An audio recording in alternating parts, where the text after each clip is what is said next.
আযাবুল কবরি হক, কবরের আযাব বড় কঠিন। ওই কবর দৈনিক আমাকে আপনাকে বারবার ডেকে ডেকে বলে, আমার কাছে আসার আগে চিন্তা ভাবনা করে আসবা। আনা বাইতুল কুরবা, আমি কবর, অপরিচিত ঘর। ওই কবর দৈনিক আমাকে আপনাকে ডেকে বলে, আনা বাইতুল ওয়াহদা, আমি একাকিত্বের ঘর।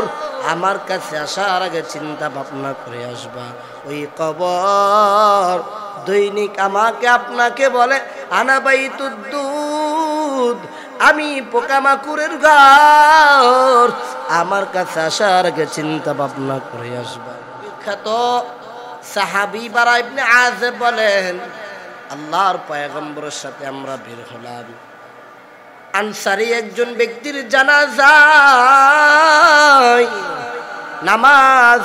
জানাজার নামাজ পড়াবার জন্য আল্লাহর পয়গম্বর যখন রওনা দিলেন, পয়গম্বরের পিছনে আমরা রওনা দিলাম। আল্লাহর পয়গম্বর এই আনসারী সাহাবীর জানাজার ইমামতি করাবেন। পয়গম্বর যাইতে যাইতে কবর সামনে পড়ে গেল। পয়গম্বর জালাসা রাসূলুল্লাহ সাল্লাল্লাহু আলাইহি ওয়াসাল্লাম আমামাল কবরি, পয়গম্বর কবরের সামনে বসলেন। আল্লাহর পয়গম্বর কবরের সামনে বসার পর ওয়া জালাসনা হাওলাহু, আমরা নবীর পাশে বসলাম। আল্লাহর পয়গম্বরকে দেখলাম কবরের ভিতরে কিছু দিয়ে দাগ দিল। আল্লাহর পয়গম্বর ডাক দেওয়ার পর দীর্ঘক্ষণ মাথা নিচু করে রাখলেন।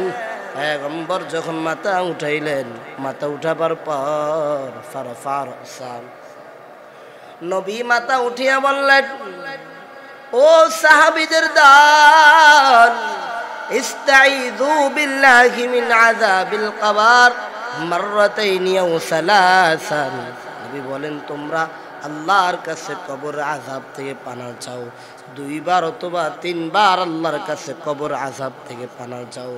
কারণ কবরের আযাব সত্য, আযাবুল কবরি হক, কবরের আযাব বড় কঠিন। ওই কবর দৈনিক আমাকে আপনাকে বারবার ডেকে ডেকে বলে, আমার কাছে আসার আগে চিন্তা ভাবনা করে আসবা।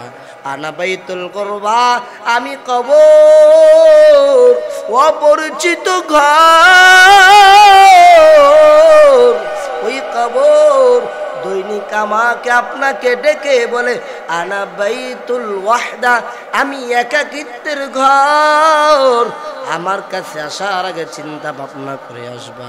ওই কবর দৈনিক আমাকে আপনাকে বলে, আনা বাইতুদ দুদ, আমি পোকামাকুরের ঘর। আমার কাছে আসার আগে চিন্তা ভাবনা করে আসবা। আনা বাইতুল তুরাব, আমি কবর, মাটির ঘর। আমার কাছে আসার আগে চিন্তা ভাবনা করে আসবা।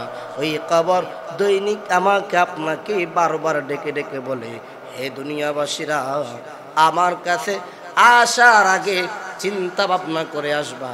কারণ আমি কবর বড় কঠিন। ওই কবরে যদি যেতে চাও, তুমি তোমার ঈমান আর আমল ঠিক করো।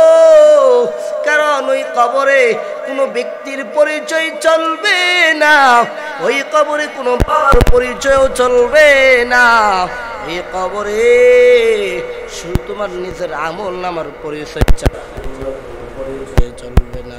নবী নিজে নিজের কন্যাকে ডেকে ডেকে বলে, ইয়া ফাতিমাতু আনকিদি নাফসাকি মিনান নার, ও ফাতিমা, তুমি নিজেকে জাহান্নামের আগুন থেকে বাঁচাও। কারণ ওই কবরে আমি বাবার পরিচয় দিলে চলবে না, এই কবরে আমি নবীর পরিচয় দিলে চলবে না, এই কবরে মার পরিচয় দিলে চলবে না। ও ফাতেমা, তুমি জান্নাতি রমণীদের সর্দার। তারপরও আল্লাহর পয়গম্বর ফাতেমাকে বলে, ফাতেমা নিজেকে জাহান্নামের আগুন থেকে বাঁচাও, এই কবরের আযাব থেকে বাঁচাও, কারণ এই কবর বড় কঠিন। আল্লাহর পয়গম্বর ডেকে ডেকে বলেন এই কবরের আযাবের জন্য, কবরের আযাব থেকে তোমরা পানা চাও। ইস্তাইযু বিল্লাহি মিন আযাবিল কবর মাররাতাইনি আও সালাসান। পয়গম্বরে আরবি সাল্লাল্লাহু আলাইহি ওয়াসাল্লাম বলেন তোমরা আল্লাহর কাছে দৈনিক আল্লাহর কাছে কবরের আযাব থেকে পানা চাও, কারণ ওই কবর খুব ভয়ঙ্কর। আজরাইল আলাইহিস সালাতু ওয়াস সালাম আপনার কাছে যখন চলে আসবে, পয়গম্বর বলেন ইযা কানা ফি ইনকিতাইম মিনাদ দুনিয়া ওয়া ইকবালিম মিনাল আখিরাহ, দুনিয়ার জীবন শেষ, আখিরাতের জীবন চলে আসবে। যখন দুনিয়ার জীবনটা শেষ হয়ে যাবে, আখিরাত চলে যাবে, একদল ফেরেশতা, তুমি যদি ঈমানদার বান্দা হও, ইন্নাল আবদাল মুমিনা ইযা কানা ফি ইনকিতাইম মিনাদ দুনিয়া, আল্লাহ তাআলার নবী বলেন মুমিন বান্দা যখন দুনিয়া থেকে চিরবিদায় নিয়ে চলে যাবে, ওই ইকবালিম মিনাল আখিরাহ, আখিরাতের দিকে রওনা হতে থাকবে, নাযালা ফিহি মালায়েকাতুন মিনাস সামা, আসমান থেকে একদল ফেরেশতা দুনিয়ায় আগমন করবে, দুনিয়ায় আগমন করবে। আগমন করার পর ওই ব্যক্তির সামনে সারিবদ্ধ হয়ে দাঁড়ায় থাকবে, আর তাকে স্বাগত জানাইতে থাকবে, তাকে সম্মান দিতে থাকবে, স্বাগত জানাইতে থাকবে। ফায়াজলিসু মিনহু, তার পাশে বসে থাকবে, ফেরেশতারা স্বাগত জানাইবে। হাত্তা যা মালাকুল মাউত, এমনকি ওই ব্যক্তির কাছে মালাকুল মাউত চলে আসবে। মালাকুল মাউত চলে আসার পর তার জানটা কবজ করবে, তার রূহটা কবজ করবে। যখন রূহ কবজ করবে, তুমি যদি মুমিন বান্দা হও, তাসিলু কামা তাসিলুল কিতরাতু মিন মা, বলে পানির ফোঁটা যেইভাবে আস্তে আস্তে আস্তে করে পড়ে, একজন মুমিন বান্দার জান ফেরেশতা ওইভাবে কবজ করে, মুমিন বান্দার কোনো কষ্ট হয় না। এ মুমিন, আজরাইল তোমাকে আয়েশা বলে ইয়া আইয়াতুহান নাফসুল হামিদা, ইয়া আইয়ুহান নাফসুল হামিদা, হে প্রশংসনীয় আত্মা, ইরজিই ইলা রাব্বিক, তুমি তোমার রবের কাছে ফিরে যাও, কারণ তোমার রব তোমার প্রতি সন্তুষ্ট, তোমার রব তোমার প্রতি অসন্তুষ্ট নয়। হে মুমিন, হে মুমিন বান্দা, তুমি যদি মুমিন বান্দা হও, তোমার জান যখন ফেরেশতারা কবজ করবে, বলবে হে মুমিন বান্দা, তুমি তোমার আত্মাটা বের হয়ে আসো। ফেরেশতা আজরাইল আলাইহিস সালাতু ওয়াস সালাম মুমিন বান্দার জান কবজ করবে। জান কবজ করার পর ফেরেশতারা বলবে ও আজরাইল ভাই, এই মুমিন বান্দার জানটা আমাদের কাছে দিয়ে দেন, তার রূহটা আমাদের কাছে দিয়ে দেন। এবার ফেরেশতারা উপরে নিয়ে যাবে, উপরে নিয়ে যাবে, ঊর্ধ্ব জগতে নিয়ে যাবে।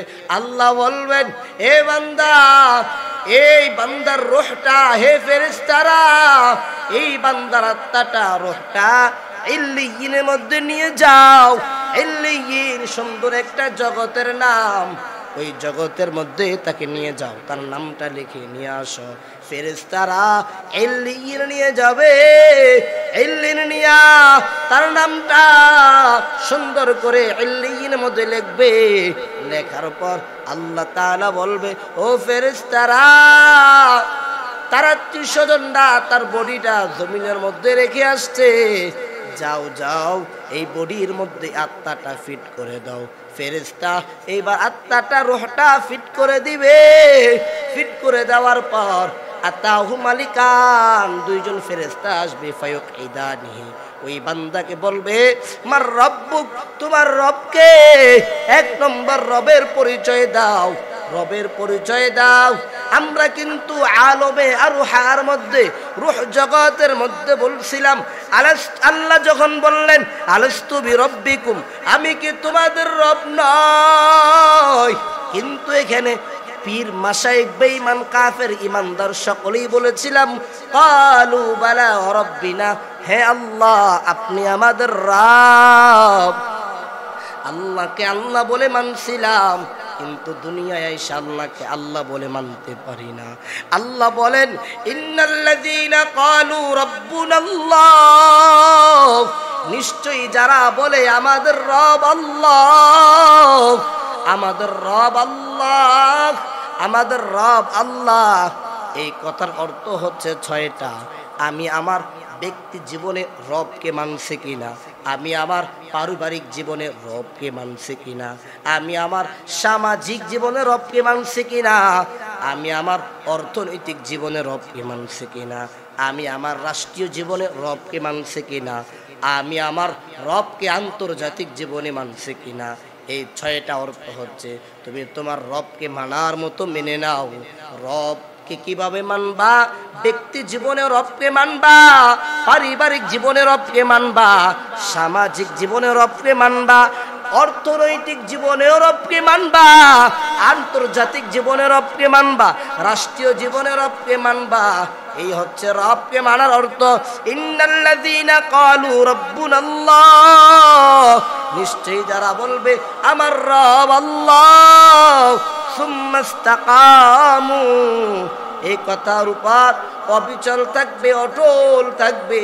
রব্বে কারিম আল্লাহ বলেন তোমরা যদি এই কথার উপর অটল থাকো, তাতানাজ্জালু আলাইহিমুল মালাইকা, আল্লাহ ফেরেশতা নাযিল করে দিবেন, আল্লাহ তাখাফু ওয়ালা তাহজানু, তোমাদের কোনো ভয় নাই, তোমরা দুঃখিত হবা না, ওয়া আবশিরু বিল জান্নাহ, তোমরা ওই জান্নাতের সুসংবাদ নাও যে জান্নাতের ওয়াদা তোমাদেরকে করা হয়েছে। আল্লাহ ফেরেশতা যখন বলবে রবের পরিচয় দাও, মার রব্বুকা, তোমার রবকে, রবের পরিচয় দাও। মুমিন বান্দা বলবে রব্বি আল্লাহ। 2 নম্বর প্রশ্ন, দিন, তোমার দিন কি? ওমা দিনুকা, মুমিন বান্দা বলবে দীনিয়াল ইসলাম, আমার ধর্ম ইসলাম। 3 নম্বর প্রশ্ন, ওমা হাযার রাজুলুল্লাযী বুইসা ফীকুম, এই ব্যক্তিকে যাকে তোমাদের মাঝে পাঠানো হয়েছে। ওই বান্দা বলবে মুহাম্মাদুর রাসূলুল্লাহ। ফেরেশতা বলবে এই 3 জবাব কোথায় তুমি পেয়েছো? মুমিন বান্দা বলবে কোরআন সুন্নাহ পড়ে পড়ে 3টা প্রশ্নের জবাব ঠিক করেছি। আল্লাহ তাআলা বলেন হে ফেরেশতারা, আমার বান্দারে আর কষ্ট দিবি না, আমার বান্দার কবরটাকে জান্নাতের বিছানা করে দাও। আল্লাহ তাআলা বলেন আফরিশুহু মিনাল জান্নাহ, এই বান্দার কবরটাকে জান্নাতের বিছানা করে দাও। এই ফেরেশতারা আলবিসুহু মিনাল জান্নাহ, এই বান্দার কবরটাকে জান্নাতের বিছানা করে দাও। হে ফেরেশতারা ওয়াফতাহু লাহু বাবান মিনাল জান্নাহ, জান্নাত পর্যন্ত এক রাস্তা করে দাও। এই বান্দা জান্নাতের নাজ নিয়ামত খাইতে থাকবে। আল্লাহ বলবে হে ফেরেশতারা তোরা সরে যা, আমি আমার বান্দার সাথে কথা বলবো। আল্লাহ বলে হে বান্দা, এবার দুলার নেই তুমি ঘুমাও, দুলার নেই ঘুমাইবা। তোমার মহাব্বতের ব্যক্তি যেভাবে তোমাকে ডাক দিবে আর কেউ তোমাকে ডাক দিতে পারবে না। কিয়ামতের ময়দানে আমি আল্লাহ নিজে তোমাকে জাগ্রত করে উঠাবো। আল্লাহ তাআলা মুমিন বান্দাকে কেমন মহব্বত করেন। আর তুমি যদি বেঈমান হও, ইন্নাল ফাজির, তুমি যদি ইন্নাল আবদাল ফাজিরা, তুমি যদি ফাজির বান্দা হও, আল্লাহ বলবে হে ফেরেশতারা এই বান্দার রূহটা কবজ কর। ফেরেশতারা যখন রূহ কবজ করবে আপনার কেমন কঠিন হবে। বলে ফেরেশতাদের আকৃতি কেমন হবে? চোখটা লাল, আসমান থেকে জমিন পর্যন্ত লম্বা আকৃতি ফেরেশতার হবে। আর আপনার রূহটা যখন বের করবে দুর্গন্ধ দুর্গন্ধ। আল্লাহ বলবেন হে ফেরেশতা এই রূহটা আসমানে উঠাবার দরকার নাই, এই রূহটার ভিতর থেকে গন্ধ আসতেছে, গন্ধ আসতেছে। এই বান্দাকে যখন কবর দেওয়া হলো, ফেরেশতারা যখন কবরে আসলো, আতাহু মালাকান, মালিকান, আতাহু মালিকান, দুইজন ফেরেশতা আসলো, ফায়ুকঈদানিহি, তাকে বসালো। বসানোর পর প্রশ্ন করা হলো, রব্বুকা, তোমার রবের পরিচয় দাও। মার রব্বুকা, তোমার রবের পরিচয় দাও। ওয়ামা দীনুকা, তোমার ধর্মের পরিচয় দাও। ওয়ামা হাযার রাজুলুল্লাযী বুইসা ফীকুম, ওই ব্যক্তিকে যাকে তোমাদের মাঝে পাঠানো হয়েছে ওই ব্যক্তির পরিচয় দাও। এখন ওই ব্যক্তি বলবে, হা হা লা আদরি, লা আদরি, আমি জানি না, আমি জানি না। আল্লাহ বলবেন, ও ফেরেশতা, আফরিশুহু মিনান নার, এই বান্দার কবরটাকে জাহান্নামের বিছানা করে দাও। আলবিসুহু মিনান নার, জাহান্নামের পোশাক পরিয়ে দাও। ওয়াফতাহু লাহু বাবান ইলান নার, ও ফেরেশতারা, এই বান্দার কবরটাকে জাহান্নামের রাস্তা করে দাও। ফায়াতিহা মিন সামুমিহা ওয়া হারুরিহা, জাহান্নামের তাপ, জাহান্নামের লেলিহান শাখা তার কবরে আসতে থাকবে। ওরে বান্দা, কবর বড় কঠিন, ওই কবরটা বড় কঠিন। তুমি যদি পাপাচারী বান্দা হয়ে কবরে যাও, তোমার কবরটা বড় কঠিন হয়ে যাবে। এই জন্য বাবা, ওই কবর থেকে পানা চাও, দৈনিক আল্লাহর কাছে কবর থেকে পানা চাও। আল্লাহ তাআলা বলেন, ইস্তাঈযু বিল্লাহি মিন আযাবিল কবর, তোমরা কবরের আযাব থেকে পানা চাও। কারণ ওই কবর তোমাকে দৈনিক ডেকে ডেকে ডেকে বলে, আমি আনা বাইতুল ওয়াহদা, আমি একাকিত্বের ঘর, আনা বাইতুল গুরবা, আমি অপরিচিত ঘর।